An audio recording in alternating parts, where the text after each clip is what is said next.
Hey guys, it's Anne. It is Saturday and this is Proof Weight Loss Surgery Works. Happy 4th of July weekend. I hope you guys are all having a great time. For those of you who are not American, happy weekend.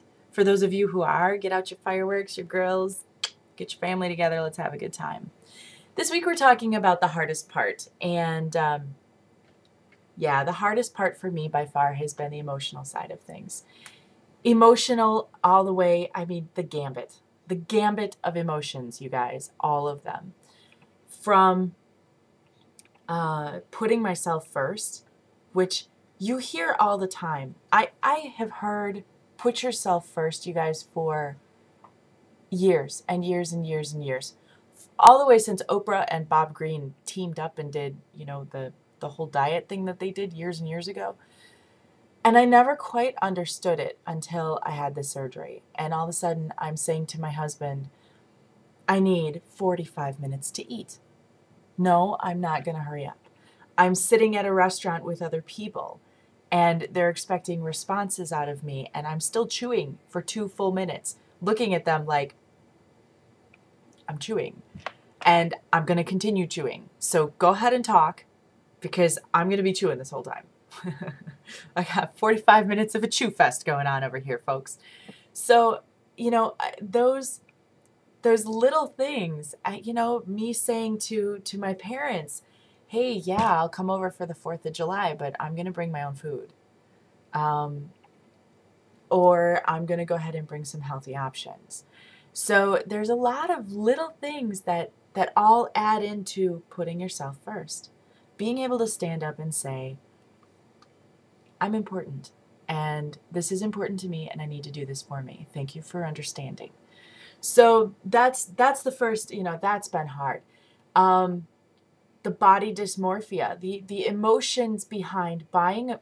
I'm going to show you guys. I just bought these shorts. I love them. I love them. I love them. And I know this is terrible and I shouldn't say this. I'm going to get hell for saying it. They're huge on me already. I just bought them. And this is stupid, you guys. I recognize. Please don't attack me for this. Okay? I recognize that it's part of the journey. But I got pissed when I put these shorts on this morning. And I was like, God bless it. I just bought these. Please understand. I'm so happy that I'm losing weight. I cannot even express how happy I am that I'm losing weight. Again, this is an emotional part of the journey. This is a part that is not rational. It doesn't make sense. It's like, seriously, you're going to sit there and complain that your shorts are too big. I could see me as a pre-op being like, oh, I can't stand this girl. She's complaining with a full belly, right?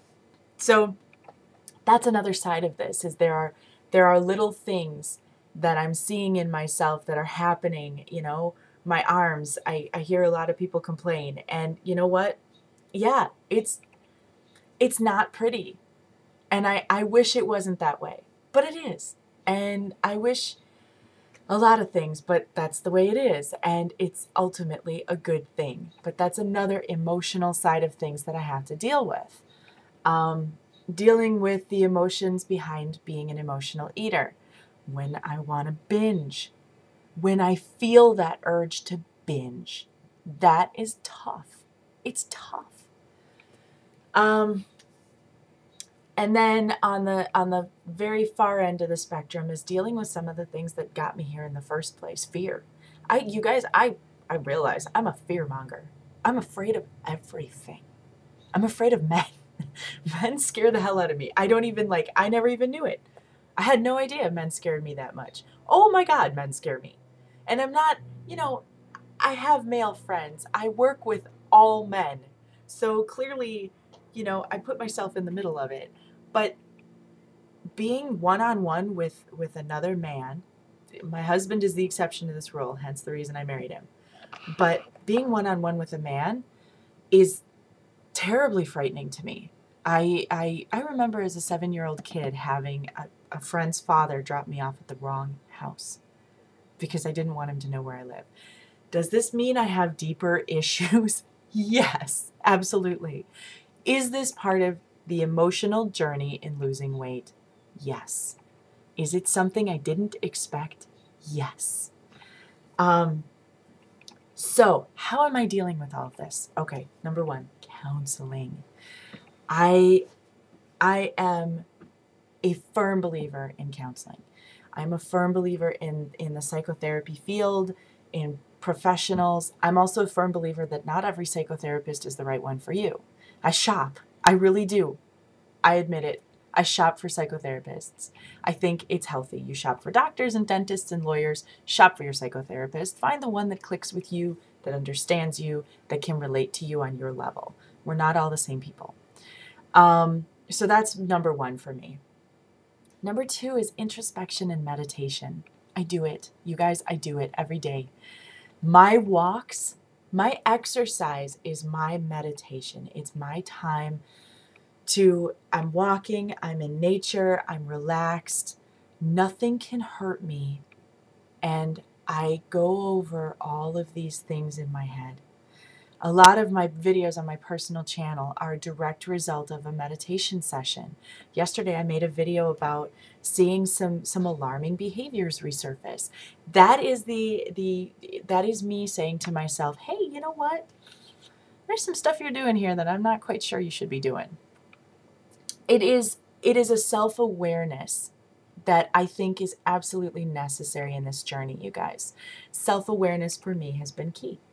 Recognizing when I'm doing things that don't make sense, opening the refrigerator when I'm not hungry or it's not time to eat.